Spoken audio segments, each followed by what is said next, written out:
En este video vamos a aprender a realizar el gráfico de una función cuadrática y el análisis de dicha función.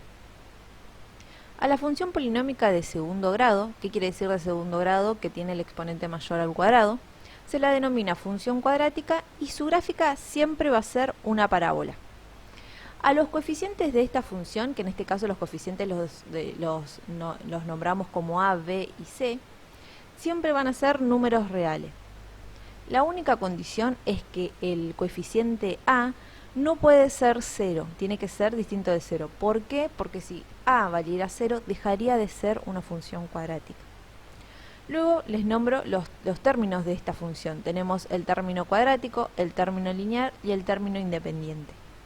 Para poder hallar y realizar el gráfico de una función cuadrática, lo que necesito es averiguar las raíces, el eje de simetría, el vértice y la ordenada al origen.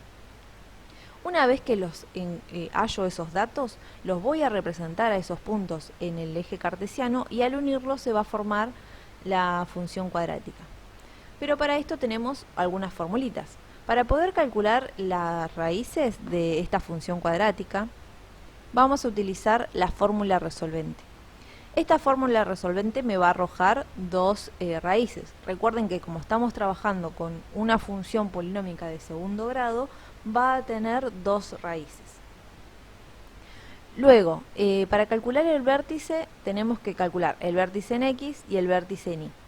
Entonces, el vértice en X tenemos dos formulitas que nos pueden ayudar a encontrarlo. Para la primera formulita, para resolver con la primera formulita, necesito hallar primero las dos raíces. Una vez que hallo las dos raíces, se suman y se divide por 2. De esa forma es una forma para hallar el vértice en X. Si no, la otra fórmula es menos b dividido 2 por a. De esta forma también puedo hallar el vértice en X.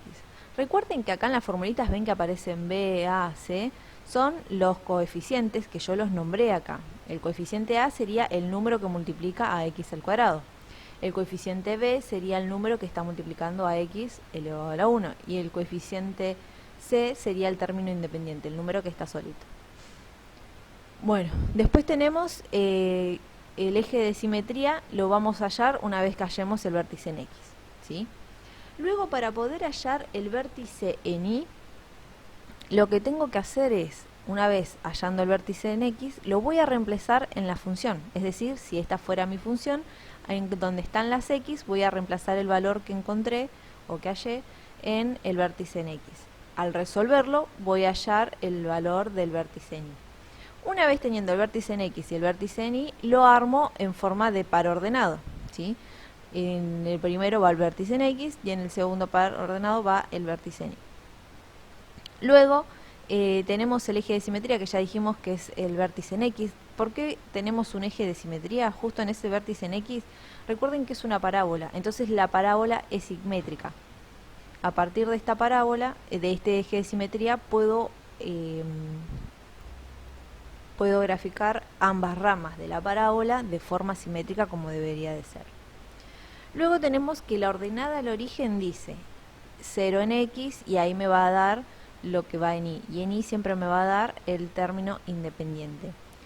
Algo más sencillo para poder entenderlo es que siempre la ordenada al origen va a ser el término independiente, es decir, el número que está solito. ¿Por qué la ordenada al origen es el término independiente? Porque si yo reemplazo en las x 0, como me lo sugiere acá, todo número elevado a la acá, 0 elevado al cuadrado, 0, y 0 por cualquier número es 0.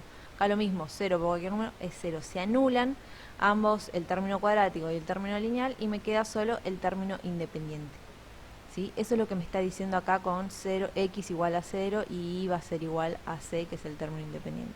Entonces, para que a ustedes les quede más sencillo, la ordenada al origen siempre va a ser c, el término independiente. ¿Qué es lo que quiere decir ordenada al origen y raíces? La ordenada al origen, que va a ser una, va a ser el punto donde la función corte o atraviese al eje y, como lo pueden observar acá. Recuerden que en el eje de coordenadas cartesianas tenemos el eje x de forma horizontal y el eje y de forma vertical. Entonces la función va a cortar al eje y en el número que tenga en el término independiente. Luego tenemos las raíces. Las raíces nos van a determinar los puntos donde la función corta al eje X. En este caso van a ser 2 veces que la función corte al eje X porque son 2 raíces. Vamos a realizar un ejemplo. Por ejemplo, tenemos la función x al cuadrado menos 4x menos 5.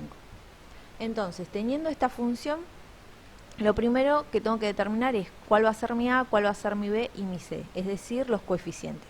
En este caso, adelante de la x no hay ningún número, pero sabemos que escondido hay un 1. Está multiplicándole un 1. Entonces el coeficiente a va a ser 1. El coeficiente b va a ser menos 4. El coeficiente b va a ser menos 4. Y el coeficiente c va a ser menos 5. Una vez ya que tengo identificado cuánto va a valer cada coeficiente, voy a empezar a reemplazar en las formulitas. Vamos a reemplazar en la formulita de las raíces, que es la fórmula resolvente. Acá está muy avanzado ya en este ejemplo. Entonces lo que vamos a hacer es partir desde el principio. Entonces yo sé que la formulita empieza con menos b, entonces coloco el menos y b cuánto vale en mi ejemplo que voy a resolver. B vale menos 4. Entonces voy a colocar menos, como me lo indica la fórmula resolvente, y b vale menos 4. Recuerden que no puede haber dos signos juntos. Entonces lo que hacemos cuando sucede esto es colocar entre paréntesis el número negativo. Entonces me queda menos 4, más menos, como me lo indica la formulita resolvente, hablo la raíz cuadrada, y tengo que hacer b al cuadrado. B dijimos es menos 4, entonces menos 4 al cuadrado, menos 4, que forma parte de la fórmula resolvente, por a por c. Entonces menos 4 por a, que vale 1, y b, c, que vale menos 5. Luego, debajo, en el denominador, lo que tengo que multiplicar es 2 por a, por el coeficiente a. En este caso va a ser 2 por 1. Luego voy a ir resolviendo. Recordemos que cuando tenemos a la izquierda de un paréntesis un signo negativo, me cambia el signo del número que tengo adentro. Entonces acá se transforma en positivo, o menos por menos, más. ¿Sí? Queda 4 positivo. Luego voy a resolver las operaciones que están dentro de la raíz. Menos 4 elevado al cuadrado, 16. Menos 4 por 1, menos 4, y menos 4 por menos 5, 20 positivo. 2 por 1 en el denominador me queda 2. Entonces me queda siguiendo una operación por resolver dentro de la raíz. En este caso 16 más 20, 36. El resto quedó igual. Ahora sí, me queda 4 más menos 6, porque la raíz cuadrada de 36 es 6, sobre 2, que es lo que tenemos acá en el ejemplo, a lo que se llegó. Después, para obtener las dos raíces, lo voy a obtener mediante estos signos, porque al principio en el numerador, es decir, lo que está arriba, voy a sumar y después voy a restar. Vamos a hacer primero la suma. 4 más 6, 10, y 10 dividido 2, 5. Una de las raíces vale 5. Luego vamos a hacer la resta. 4 menos 6 me queda menos 2, y menos 2 dividido 2 positivo me queda menos 1. Entonces ya hallé las dos raíces. Una raíz vale 5 y la otra raíz vale menos 1. Una vez que hallé las raíces, voy a calcular el vértice en X. ¿Sí? En este caso el ejemplo es usando esta fórmula. ¿Ven que suman las raíces? Entonces 5 más menos 1, que sería 5 menos 1, me queda 4. Y 4 dividido 2, 2. Hallé el vértice en X. El vértice en X es 2. Lo puedo hacer de esta forma o utilizando esta otra, ¿sí? Menos b, recuerden que ya b es negativo, entonces me va a quedar 4 positivo. Y 4 dividido 2 por a, que 2 por a era 2, 2 por 1, 2. Entonces me queda 4 positivo dividido 2, me da 2. También llegaría al mismo resultado haciendo esta fórmula, ¿sí? Ustedes utilicen la que les resulte más conveniente. En este ejemplo, al ya tener las raíces calculadas, se utiliza la primera fórmula. Una vez que hallé el vértice en X, puedo hallar el vértice en Y. Recuerden, en la función que me dieron inicial, o la que yo estoy por realizar el gráfico, voy a reemplazar en las X el vértice que me dio en X. A mí en vértice en X me dio 2, entonces acá voy a poner 2 elevado al cuadrado, como lo tenemos acá, menos 4 por 2, lo que tenemos acá, menos 5. Yo lo volví a copiar acá al costadito y lo fui resolviendo paso a paso. Entonces primero se resuelven las potencias y multiplicaciones. 2 al cuadrado 4, 4 por 2 8, y luego empiezo a resolver la resta. 4 menos 8 menos 4, y menos 4 menos 4 menos 5 menos 9. El vértice en Y es menos 9. ¿Qué es lo que hago una vez que los hallo? Armo el par ordenado, ¿sí? Va a ser 2 en X y menos 9 en Y. Luego tenemos el eje de simetría, que siempre va a ser el vértice en X, en este caso es 2. Y la ordenada del origen es el término independiente, ¿sí? Entonces en este caso es menos 5. ¿Qué quiere decir? Que la función en el eje Y va a cortar en menos 5, y en el eje X va a cortar en 5 y en menos 1. Ahora vamos a, teniendo los datos, realizar el gráfico. Una vez que hallé todos los datos, vamos a realizar el gráfico. Como les dije hoy, las raíces serán 5 y menos 1. Lo que hacemos es pasarlo a par ordenado, ¿sí? Entonces, recuerden que las raíces que hallamos es donde la función va a cortar al eje X. Por lo tanto, en Y siempre va a ser 0. Entonces, el punto sería, el de la raíz, 5 en X, 0 en Y. Para la segunda raíz va a ser menos 1 en X, 0 en Y. Entonces, empezamos a representar estos puntos en el eje de coordenadas. Entonces, lo que hago es, voy a representar primero la primera raíz. 5 en X, me paro en el X, y 0 en Y, entonces me quedo sobre el eje X. Luego me paro en menos 1, y como dice que 0 en Y, no sube ni baja, queda ahí que representaría 0 en Y.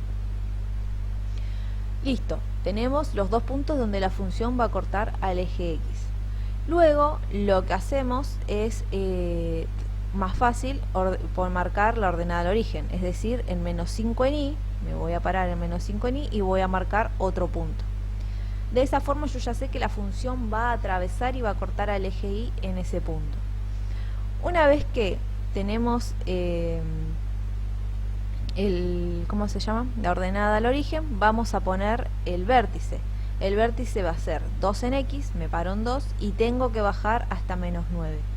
Ese punto me va a determinar si mi función va a tener un máximo o un mínimo, porque ese va a ser el punto máximo de la función o el punto mínimo.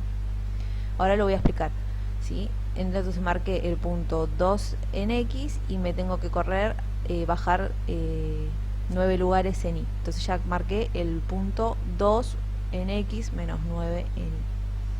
Una vez que ya marqué ese punto, voy a marcar el eje de simetría. Siempre mi eje de simetría va a ser el vértice en X, a mí me dio 2. Entonces, de esa forma, lo que hago es que mi fórmula para mi parábola sea simétrica. Lo que tengo que hacer es marcar otro punto que va a ser simétrico al de la ordenada al origen. Lo que puedo hacer es trazar como una línea imaginaria y ahí trazar mi punto simétrico. ¿Qué quiere decir? Que si de acá hay dos lugares, desde de la ordenada al origen hasta el eje de simetrías, también va a haber dos lugares para hallar su punto simétrico, ¿sí? Este sería el punto simétrico. Todos los puntos tienen un punto simétrico, ¿sí? Desde el eje de simetrías, es decir, esta raíz está a la misma distancia que esta otra raíz. De acá, este punto, si yo eligiera, no sé qué sería acá en Y, porque no lo tengo reflejado, también va a tener un punto simétrico del otro lado de la otra rama de la parábola, ¿sí? Pero con marcar solamente ese punto simétrico, es decir, el de la ordenada al origen, trazo como una línea imaginaria y me fijo si de acá al eje simétrico, al eje de simetrías, hay, no sé, dos cuadraditos, es decir, dos lugares, dejo dos lugares y trazo el punto simétrico. Y ahí, uniendo todos esos puntos, voy a trazar mi gráfica, ¿sí? Tenemos la parábola. En este caso la parábola tiene un mínimo porque está hacia abajo. No sé si alguna vez les dieron el término de la función cuadrática, que era como una carita sonriente, va a tener un mínimo, y si es para abajo la parábola, es decir, carita triste, va a tener un máximo. ¿De qué depende de que sea mínimo o máximo? Siempre depende de A. Si A es positiva, es decir, es mayor a 0, la función va a estar así, digamos, mirando para abajo como una forma de sonrisa, digamos. Y si nuestra A es negativo, es decir, es menor a 0, va a tener la otra forma inversa, ¿sí? Como carita triste, como suelen decir. para que a ustedes les quede más sencillo recordarlo. Luego lo que tenemos que hacer es realizar la lectura del gráfico de la parábola, ¿sí? Los ceros de la función es lo mismo que las raíces, no más que las raíces, ¿no? La sí o sí la tenemos que escribir como par ordenado, como un punto. En cambio los ceros los enumeramos, entonces una raíz es -1, entonces el cero es -1 y 5. Esas son las raíces, los ceros, son los puntos donde la función corta al eje X. Luego, el conjunto de positividad y negatividad. Lo que yo tengo que tener en cuenta para el conjunto de positividad y negatividad es el eje X. Todos los intervalos que se hallen por arriba sobre el eje X va a ser conjunto de positividad. Y luego, por debajo del eje X, conjunto de negatividad. Para ello siempre vamos a utilizar las raíces. Las raíces nos van a ir determinando, porque fíjense en que cuando la función ya atraviesa el eje X, va a pasar a ser positiva o negativa. Entonces, siempre para empezar a hacer cualquier tipo de lectura del gráfico, arrancamos de izquierda a derecha. Vengo desde la izquierda, me topo con la función. La función lo que está haciendo es estar por arriba del eje X en este momento. Entonces, la función desde el desde el menos infinito hasta el -1 es positiva, ¿no? Luego, ¿qué pasa? Se empieza a hacer negativa la función. Es negativa desde el -1 hasta el 5. Entonces, el conjunto de negatividad es desde el -1 hasta el 5. Y luego, vuelve a ser positiva desde 5 hasta el más infinito, que la función sigue hasta el más infinito. Entonces, el conjunto de positividad va a ser de menos infinito a -1, unión, porque hay otra parte que es positiva, de 5 a más infinito. Mi conjunto de negatividad es de -1 a 5. Luego, el intervalo de crecimiento y decrecimiento, lo mismo. Vengo de izquierda a derecha, me topé con la función. ¿Qué está haciendo la función? Está decreciendo, ¿sí? Entonces, la función decrece. Pero lo que tengo que tener en cuenta para armar el intervalo de crecimiento y decrecimiento, en este caso, es el eje de simetría, ¿sí? Porque la función decrece, viene, es decir, me tengo que guiar también por el eje X igual, ¿no? Viene desde el menos infinito y viene decreciendo, decreciendo, decreciendo hasta el 2 en X. Porque después acá la función cambia y empieza a subir, es decir, empieza a crecer. Entonces arrancaba decreciendo desde el intervalo de decrecimiento sería del menos infinito al 2, me puedo guiar por mi vértice en X, ¿sí? Y del 2 al más infinito la función crece.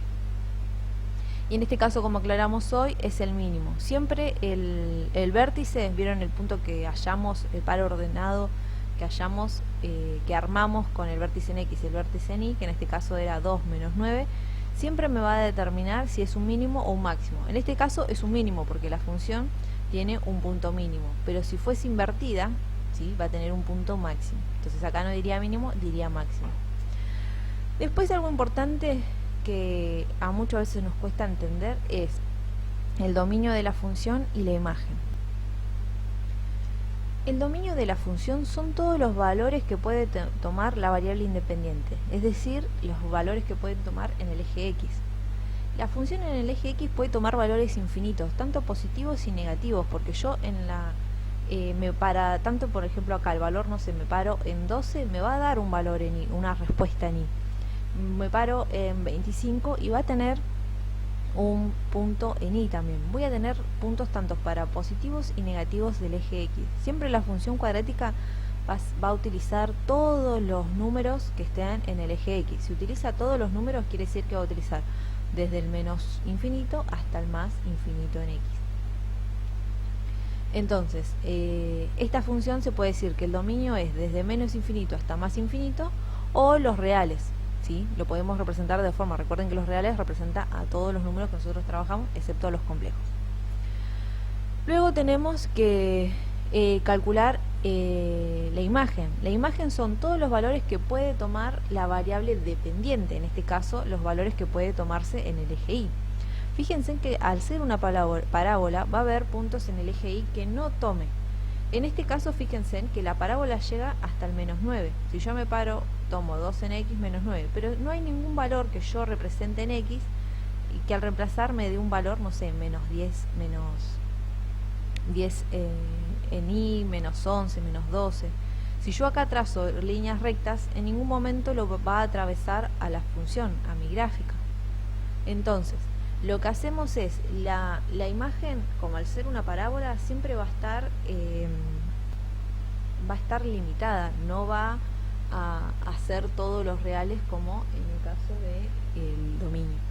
Entonces digo, la función en el eje Y, o sea, positivo, ¿toma todos? Sí, la función va a ir... recuerden que nuestras funciones siempre son infinitas, siguen creciendo o siguen decreciendo. En este caso es una parábola, entonces esta rama de la parábola sigue creciendo y de este lado también, ¿sí?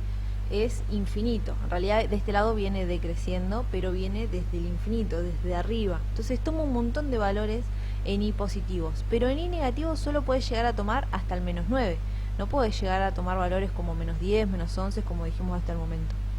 Entonces, ¿cómo se determina la imagen? Que va desde -9 hasta el más infinito, ¿sí? Siempre, como les digo, la parábola, en cuanto a la imagen de una parábola, siempre va a estar limitada, nunca va a ser todos los reales, ¿sí? Así que bueno, de esa forma podemos realizar el gráfico de una parábola, es decir, de una función cuadrática, y su análisis.